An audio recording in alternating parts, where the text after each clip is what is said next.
Okay, so picture this. A show gets its premiere date locked in, the trailers are out, the buzz is building, and then, for days before it's supposed to drop, it just disappears. No explanation, no rescheduled date, nothing, just gone. Now imagine that show stars one of the most accomplished dramatic actresses working today, was written by someone whose fingerprints are all over one of the most politically sharp series ever made, and deals with a subject matter so uncomfortably close to what's happening in the real world that you have to wonder, did the story get too real? That's exactly what happened with The Savant on Apple TV+. And now, after months of silence, it's finally coming. So let's talk about it, because if even half of what this show is supposed to be actually lands, we might be looking at one of the most important political thrillers in years. Let's start with the basics, because the premise alone is the kind of thing that should be on every serious TV fan's radar. The Savant centers on an undercover agent, played by Jessica Chastain, who is tasked with infiltrating an online extremist network. We're not talking about the cartoonish villain kind of extremism that a lot of lesser shows use as a lazy backdrop. This goes deeper. The core thread in this series is domestic terrorism, and the pipeline feeding it is the internet, specifically the radicalization that happens in online communities where hate festers quietly, algorithmically amplified, until it becomes something that walks through a door and hurts real people. The show is about how you stop that, or whether you even can. And the character Chastain is playing, from everything that's been described, is someone navigating that world from the inside, which means the psychological toll of that work is as much the story as the mission itself. That's already more interesting than most thrillers manage to be. Now here's where things get complicated and honestly a little eerie. The show was set to premiere in January 2025. Everything was in place. And then, within days of the launch, Apple pulled it. Completely. No public statement about when it would return. And the timing, this is the part people have been quietly noting, landed right around real-world political violence events that were dominating news cycles at the time. Apple never officially connected the delay to any specific incident. They haven't explained the decision in detail at all. But when you're sitting on a thriller about online hate groups, radicalization, and domestic terrorism, and something happens in the real world that rhymes too closely with your storyline, the calculus around releasing that content shifts. You have to think about optics. You have to think about responsibility. And honestly, whether you agree with the decision or not, the fact that a streaming giant paused to ask, should we actually do this right now, is itself kind of fascinating and says something about how charged the subject matter really is. And that, to me, is part of why The Savant already feels significant before a single episode is aired. We are living in a moment where the radicalization pipeline is not a theoretical concept. It's documented. It's studied. It's been written about, testified about, and grieved about. And yet the entertainment industry's engagement with it has been, with a few exceptions, surface level at best. Shows will gesture at extremism without really getting into the mechanics of how ordinary people end up in these communities, what keeps them there, and what the people trying to dismantle those communities actually go through. The Savant sounds like it wants to go to that uncomfortable place. And stories that are willing to sit in discomfort, that don't hand you easy villains or clean resolutions, are the ones that actually stay with you. Now let's talk about Jessica Chastain, because her involvement here is about a lot more than just name value on a poster. She's not just starring in this, she's producing it. And that distinction matters enormously. When an actor is also a producer on a project, they have creative authority. They're in the room during development. They're fighting for the things they believe need to be in the show and pushing back on the things that don't serve the story. Chastain has been doing this work for a while now.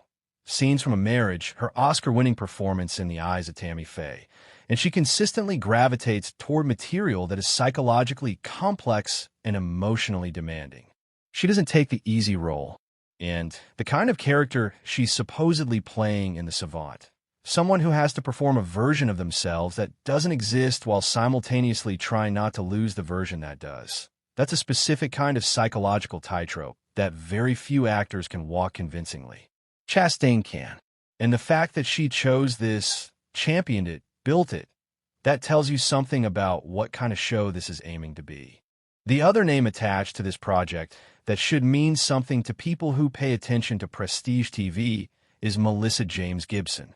She was a writer and producer on House of Cards, not just a staff writer, but someone who was deeply embedded in shaping how that show thought about power, manipulation, and the theater of politics. House of Cards at its best wasn't about shocking revelations. It was about the slow, deliberate way that people with ambition and intelligence maneuver through systems that reward ruthlessness. That kind of storytelling sensibility, where the psychological game is always more interesting than the plot mechanics, is exactly what a show about undercover work and online radicalization needs. Because the most terrifying thing about the world the Savant is apparently depicting isn't the violence. It's the normalcy that surrounds it. The way these networks operate in plain sight. The way an undercover agent has to speak that language fluently enough to belong. Gibson knows how to build that kind of dread quietly. And it's worth noting that this story isn't invented from whole cloth. The show draws on real-world cases of federal agents who have gone undercover into domestic extremist communities, the kind of work that rarely gets public attention but has apparently been happening more extensively than most people realize. There are accounts, some of them documented in journalism and in congressional testimony, of just how sophisticated these networks have become and how difficult they are to infiltrate without also being changed by the experience. That's the psychological territory that makes this story genuinely unsettling. Because the question isn't just whether the agent can complete the mission. It's whether the version of her that comes out the other side is still the same person who went in. And that question, identity under sustained performance, belief under pressure, is the kind of thing that great drama is built around. Here's where I get a little speculative, because obviously none of us have seen the show yet. But based on the creative team, the subject matter, and the kind of storytelling DNA we're working with, there are a few things that could make the Savant genuinely exceptional, and a few things that could undercut it. The version of this show that works is the one that refuses to make the extremists simply monstrous. The most powerful thing it could do is show how ordinary the psychology is, how recognizable the grievances are even when the conclusions drawn from them are horrifying. That's much harder to write and much more uncomfortable to watch, but it's also the version that tells you something true. The version that fails is the one that turns this into a procedural with ideology as window dressing, where the undercover operation becomes about plot twists rather than identity erosion. The surveillance and digital architecture of these communities is also rich territory.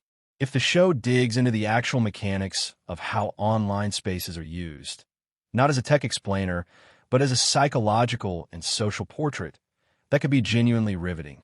And honestly, if Chastain's performance has even half the depth it's capable of, the show might work on that basis alone. Look, a show getting pulled right before release and then quietly coming back months later is the kind of behind-the-scenes story that often signals trouble. Sometimes it means the product isn't good, but sometimes it means the product hit too close to something real. And in this case, every piece of evidence suggests it's the latter. The Savant was delayed, not because Apple lost faith in it, but because the world it depicts kept showing up uninvited in the headlines. And now it's coming. I don't know exactly when you're watching this, but it's on the calendar. Mark it, because whether the show lands perfectly or stumbles in places, it is asking questions that deserve to be asked loudly about who gets radicalized, why, and what we lose in the attempt to stop it. That's not just television. That's a conversation we're already in the middle of, whether we want to be or not. And I'd rather be having it with a show this serious leading the way than not having it at all. I'll be watching from day one. I hope you'll be too.